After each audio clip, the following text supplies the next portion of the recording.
우리 다 함께 사도신경으로 우리의 신앙을 고백드리시면서 6월 19일 목요일 아침 예배를 우리 하나님 앞에 올려드리겠습니다. 나는 전능하신 아버지 하나님 천지의 창조주를 믿습니다. 나는 그의 유일하신 아들 우리 주 예수 그리스도를 믿습니다. 그는 성령으로 잉태되어 동정녀 마리아에게서 나시고 본디오 빌라도에게 고난을 받아 십자가에 못 박혀 죽으시고 장사된 지 사흘 만에 죽은 자 가운데서 다시 살아나셨으며 하늘에 오르시어 전능하신 아버지 하나님 우편에 앉아 계시다가 거기로부터 살아있는 자와 죽은 자를 심판하러 오십니다.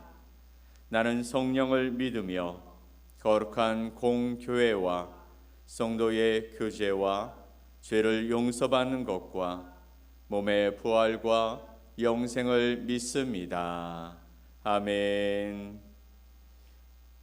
우리 함께 찬송 563장 함께 찬양드리겠습니다.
나를 사랑하시고 나의 죄를 아시소 하늘 문을 여시고 들어가게 하시네 날 사랑하신 날 사랑하신 날 사랑하신 성경에 쓰였네 내가 연약할수록 더욱이 여기사 높은 보좌 위에서 낮은 나를 보시네 날 사랑하신 날 사랑하신 날 사랑하신 성경에 쓰였네 세상 사는 동안에 나와 함께 하시고 세상 떠나가는 날 천국 가게 하소서 날 사랑하신 날 사랑하신 날 사랑하신 성경에 쓰였네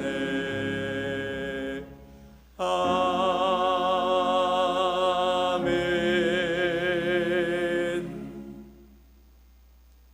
오늘 함께 보실 하나님의 말씀은 시편 78편 9절로 11절 말씀입니다.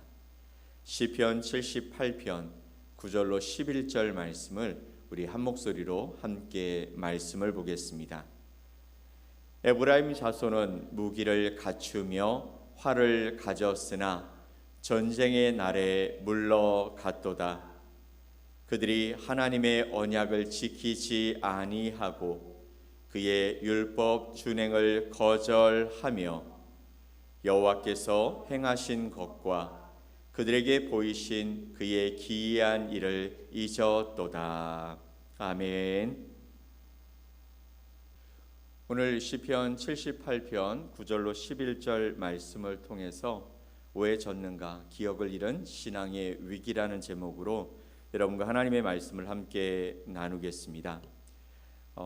여러분 혹시 이런 경험이 있으실 것 같습니다. 싸워야 할 때인 줄 알면서도 겁이 나서 등을 돌리고 도망치고 싶었던 순간 말입니다.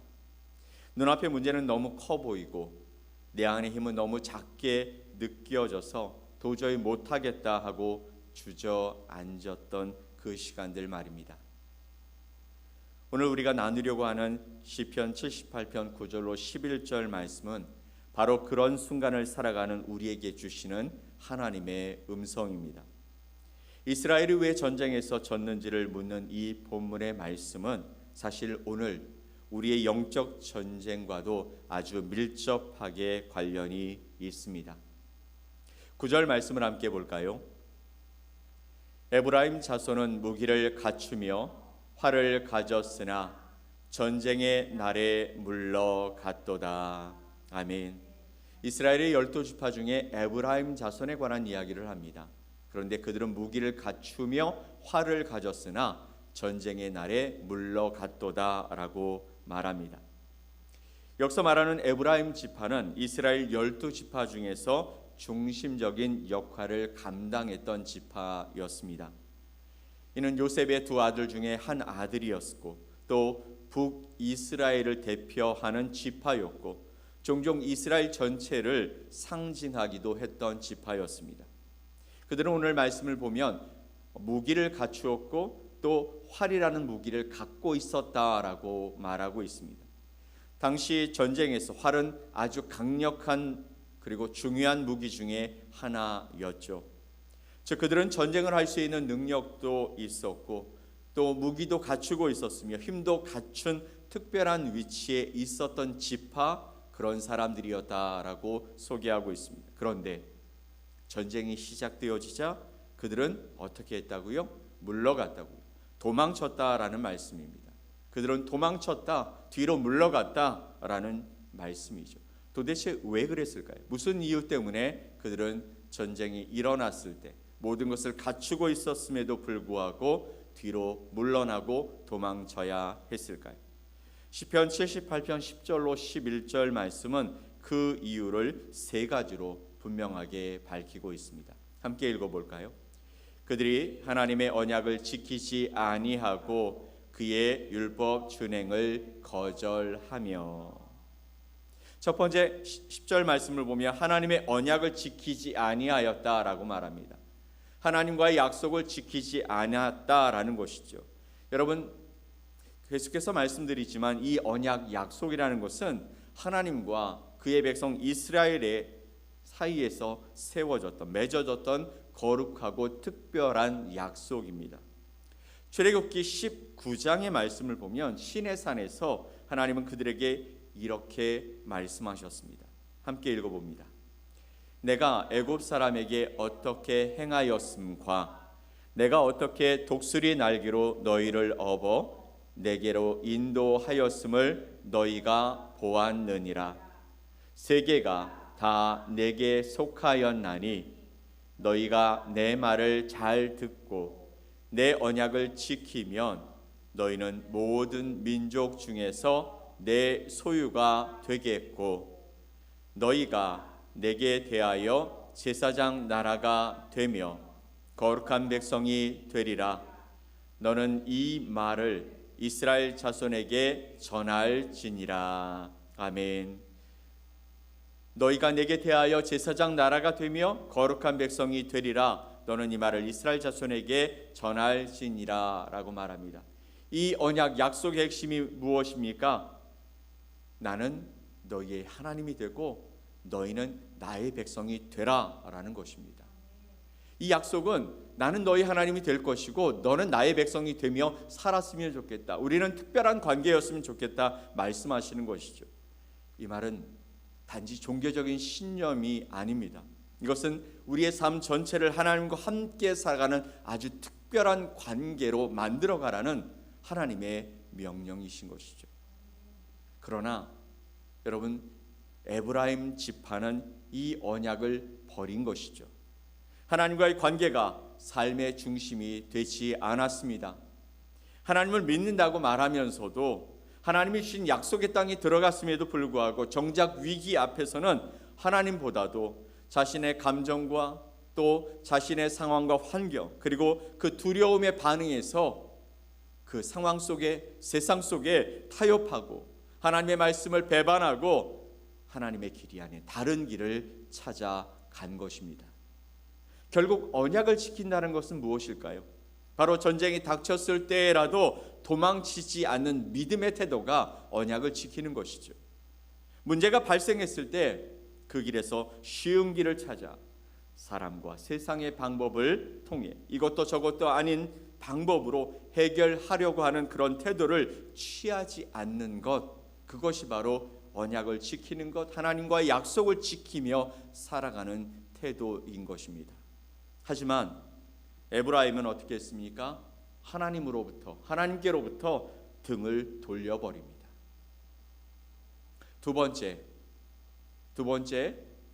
10절에 또 이런 말씀이 있습니다. 그들이 하나님의 언약을 지키지 아니하고 그의 율법 준행을 거절하며. 첫 번째는 하나님의 언약을 지키지 아니하였습니다. 그런데 두 번째는 그의 율법 준행을 거절하였다라고 말하죠. 연결되어 있습니다. 하나님의 언약, 하나님과 약속을 지키지 아니하면 하나님의 말씀을 거절할 수밖에 없어요. 하나님의 말씀에 순종할 수가 없는 것입니다. 여러분, 율법은 어떤 것입니까? 단순한 규칙이 아닌 거예요. 하나님의 말씀, 하나님의 율법은 그냥 너 이렇게 살면 돼라는 어떤 규칙적인 이야기가 아닙니다. 이것은 하나님의 백성에게 하나님께서 주시는 생명의 길인 것이죠. 너와 내가 어떻게 해요? 언약을 맺었다. 약속을 했다. 전에 말씀드린 것처럼 아브라함과 처음 약속을 맺으셨을 때 하나님은 어떻게 하십니까? 아브라함에게 짐승을 둘로 쪼개어 나눠서 이렇게 양쪽에 놓으라고 말씀하셨어요. 그리고 하나님이 불처럼, 화염처럼 그 중간을 지나가셨습니다. 그리고 말씀하시는 것이죠. 내가 너와 약속을 지키지 아니하면 이 짐승들처럼 어떻게 해야 된다고요? 쪼개진다라고 말씀하시는 거예요. 생명을 걸고 약속하신 이 약속을 지키시겠다고 하나님이 공언하신 것입니다. 그러니 이 생명의 약속을 우리에게 주시면서 너 이 약속을 지키며 이 율법을 지키는 것은 생명의 길을 걸어가는 거야 라고 말씀하고 계시는 것이죠. 이 약속의 중심은 무엇입니까? 내 마음을 다하고 뜻을 다하여 여호와를 사랑하라, 내 이웃을 내 몸과 같이 사랑하라 하는 이 두 가지 큰 계명인 것이죠. 하나님을 사랑하는 것, 내 이웃을 사랑하는 것, 이것이 모든 계명의 가장 큰 계명이라고 말씀하십니다. 하나님을 사랑하기 때문에, 이웃을 사랑하기 때문에 우리가 하는 모든 행동들과 우리가 하는 모든 말들과 우리의 태도는 바로 하나님 사랑, 이웃 사랑에 기인한 것이 되어진다라는 것입니다. 그래서 하나님의 율법은 생명의 길인 것입니다. 하나님의 말씀은 우리에게 삶의 방향을 정해주는 나침판과 같은 것이죠. 여러분, 나침판은 어떤 것입니까? 내가 세상에 어디에 있든지 간에 그 나침판은 북쪽과 남쪽을 정확하게 가르쳐 주면서 우리가 가야 할 길을 보여주고 있듯이 하나님의 말씀은 우리가 어떤 상황에 처해 있든지 우리가 가야 할 길을 명확하게 가르쳐 주시는, 우리가 지켜야 하고 따라야 할 생명의 말씀인 줄 믿습니다. 그런데요, 오늘 말씀 속에 보면 에브라임은 그 말씀을 따르기를 거부했다라고 말합니다. 그들은 하나님의 말씀을 어디에요? 머리에만 담고 삶에는 적용하고 살아가지 않았던 것입니다. 왜 그렇게 생각하냐면, 여러분, 머리에만 있는 하나님의 말씀은 나의 상황과 또 환경 가운데서 나의 손익을 계산하게 만들지 않습니까? 그래서 두려워하고, 그래서 염려하고, 그래서 비교하고, 결국 하나님의 뜻보다는 자신의 생각과 세상의 방법이 더 옳다고 여기면서 말씀이 삶의 실제 기준이 되어지지 못하는 삶을 살아가게 되는 것이죠. 내 머리에서 가슴으로 내려오면 그 말씀이 계산되어지는 것이 아니라 하나님의 말씀을 따르는 것이 기쁨이고 감사가 되어져서 내가 실제로 어떻게 해요? 손해를 볼지라도, 내가 힘든 상황에 처해질지라도 하나님이 내게 주신 그 약속의 말씀을 따라 살아가는 것이 바로 우리의 삶에 적용되어지는 하나님의 말씀인 줄 믿습니다.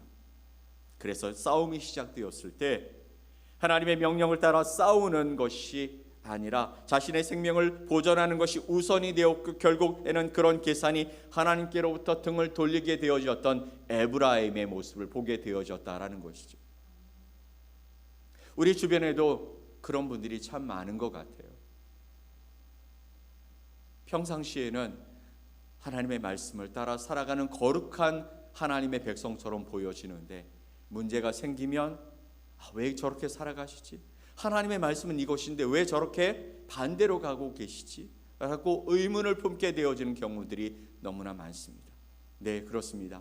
하나님의 말씀이 머리에만 머물면 그러면 계산하게 되고, 그 계산 때문에 두려워지고, 또 그 계산 때문에 우리가 가야 할 온전한 길인 하나님의 말씀, 하나님의 길을 버리고 우리 앞에 있는 이익을 따라 세상의 방법, 자신의 생각대로 걸어가는 분들이 너무나 많다라는 것입니다.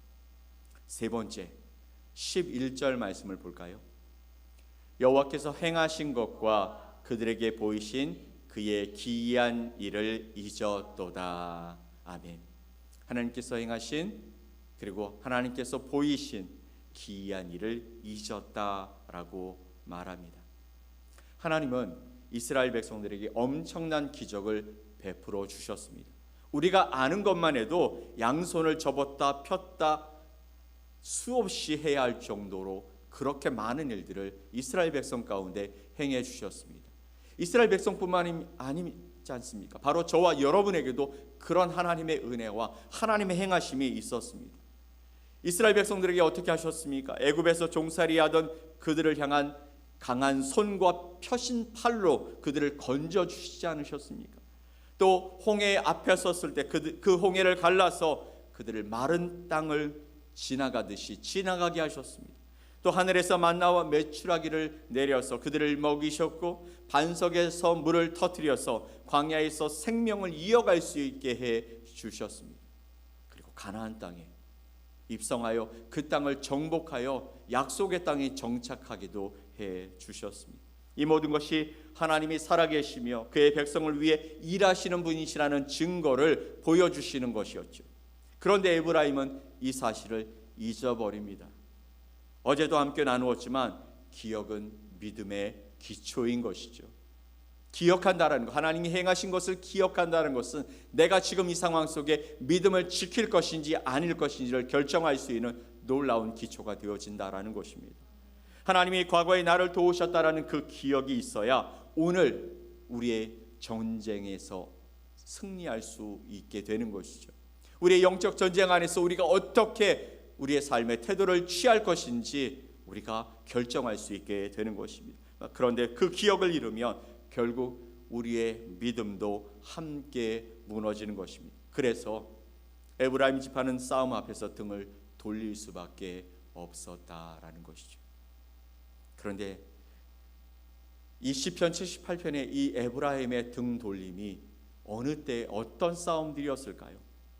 이 시편은 사사시대나 초대 왕국시대의 반복된 패배와 배교 사건들을 배경으로 하고 있는 것 같습니다. 예를 들면 사무엘상 4장에서는 블레셋과의 전쟁에서 이스라엘이 패하고 법궤를 빼앗기며 영광이 떠났다, 이가봇이라고 외치는 비극적인 장면이 나오고 있습니다. 당시 에브라임 지파는 군사 중심적인 역할을 하고 있었고 법궤가 실로에 있었기 때문에 그 사건과 관계가 깊다고 볼 수 있는 것이죠. 그들에게 능력은 있었습니다. 그런데 하나님을 잊어버렸기 때문에 패배한 대표적인 장면이 바로 사무엘상 4장의 이야기인 것이죠. 자, 그러면 우리의 싸움은 무엇을 의지하며 살아가야 할까요? 에브라임은 전투력도 있었습니다. 무기도 있었습니다. 하지만 하나님을 의지하지 않았기 때문에 패배할 수밖에 없었죠. 우리도 마찬가지 아닙니까? 공부를 잘하고 재능이 특출나고 인간관계가 넓고 재정이 풍부하고 정보력이 강하다면, 세상적인 시각에서 본다면 전쟁에 승리할 수 있는 모든 것을 갖추고 있는 것처럼 보여집니다. 그렇게 강력한 무기일 수 있다는 것이죠. 하지만 우리가 하나 간과하고 있는 것은 그 모든 것을 갖추었을지라도 하나님과의 언약이 무너지고 그분의 말씀이 삶의 기준이 아니라면, 또 하나님의 은혜가 기억나지 않는다면 우리도 결국은 하나님을 등지며 살아갈 수밖에 없는 연약한 존재라는 것이죠. 그럼에도 오늘 우리는 다시 기억해야 하는 것입니다. 하나님이 과거에 나를 도우셨던 그 모든 시간들과 사건들을, 그 기억이 오늘의 싸움에 새로운 힘이 될 줄 믿습니다. 사랑하는 여러분, 오늘 이 말씀이 우리에게 묻고 있는 것이죠. 너는 기억하고 있느냐? 내가 너를 얼마나 사랑했는지를, 내가 어떻게 너를 건졌는지를, 또 내가 너를 위해 어떻게 싸웠는지를 너는 기억하고 있니? 혹시 지금 마음이 지치고 삶이 무겁다면 잠시 멈춰서서 하나님이 하셨던 일들을 한번 기억해 보십시오. 삶의 골짜기마다, 또 우리가 살아가다 꺾인 교차로마다, 어둠의 자리마다 우리 하나님은 함께 하셨고, 또 여러분을 만나 주셨고, 또 그렇게 은혜를 주셨던 그 날들, 그 시간들, 눈물로 기도할 때 위로해 주셨던 그 밤과 막다른 길에서 길을 열어주셨던 하나님의 능력의 손길을 여러분이 한번 기억해 보셨으면 좋겠습니다. 그리고 그 기억을 오늘의 힘으로 삼으십시오. 하나님은 여러분을 절대 포기하지 아니하시는 분이십니다. 오늘도 여러분의 전쟁터에 함께 서 계시며 여러분을 응원하고 계시는 분이신 줄 믿으시기 바랍니다. 이제 우리도 하나님을 다시 한번 기억함으로 믿음으로 등을 돌리지 않고 정면으로 싸워 나갈 수 있게 되기를 예수 그리스도의 이름으로 간절히 축원드립니다. 아멘. 우리 함께 기도하겠습니다. 하나님 아버지, 감사합니다. 우리를 사랑하시되 끝까지 포기하지 아니하시고 우리 곁에 서서 우리를 응원해 주시는 하나님, 에브라임 지파는 강력한 또 많은 수를 가지고 또 그들 가운데 강력한 무기를 가지고 있었지만 하나님의 언약을 잊어버리고 또 하나님의 말씀 순종하기를 거절하고 하나님이 행하셨던 일들을 기억하지 않음으로 말미암아 그들이 가진 것이 아무 소용도 없는 그런 삶을 살아가게 되었습니다. 우리도 혹시 우리가 가진 것을 의지하면서 하나님과의 그 약속, 하나님의 말씀을 순종하는 것을 기뻐하지 아니하고 하나님이 우리에게 허락해 주셨던 많은 귀한 은혜들을 기억지 못함으로 말미암아 우리의 영적 싸움터에서 뒤로 물러서고 또 도망치고 있지는 않은지 다시 한번 점검해 보게 하여 주옵소서. 오늘도 주님을 바라봅니다. 하나님의 은혜를 기대합니다. 하나님이 함께 하시고 우리를 이끄시는 그 자리에서 우리가 하나님을 발견하게 하시고 그곳에서 하나님을 붙들고 하나님과 동행해 가는 거룩한 한 날이 되게 하여 주시옵소서. 오늘도 우리의 삶 속에 아버지 하나님, 힘들고 어려운 거친 상황들이 우리를 힘들게 하고 잡아 끌어내리려고 하지만 아버지, 우리를 지금까지 인도해 가셨던 하나님의 놀라운 손길을 기억하면서 그래, 오늘도 내일도 하나님이 나와 함께 하실 거야, 이 믿음 속에 다시 일어서는 거룩한 주의 백성들 되게 하여 주셔서 지치고 힘들고 낙심한 자들 가운데 살아계신 하나님의 손길을 더하여 주심으로 그 하나님의 놀라운 능력이 이렇게 인도하셨다 고백할 수 있는 하나님의 백성들이 더 많아지게 하여 주시옵소서. 오늘도 주님과 함께 걷는 복된 길을 기대하며 예수 그리스도의 이름으로 기도 올리옵나이다. 아멘. 하늘에 계신 우리 아버지여, 이름이 거룩히 여김을 받으시오며 나라가 임하시오며 뜻이 하늘에서 이루어진 것 같이 땅에서도 이루어지이다. 오늘 우리에게 일용할 양식을 주시옵고 우리가 우리에게 죄 지은 자를 사하여 준 것 같이 우리 죄를 사하여 주시옵고 우리를 시험에 들게 하지 마시옵고 다만 악에서 구하시옵소서. 나라와 권세와 영광이 아버지께 영원히 싸움나이다. 아멘.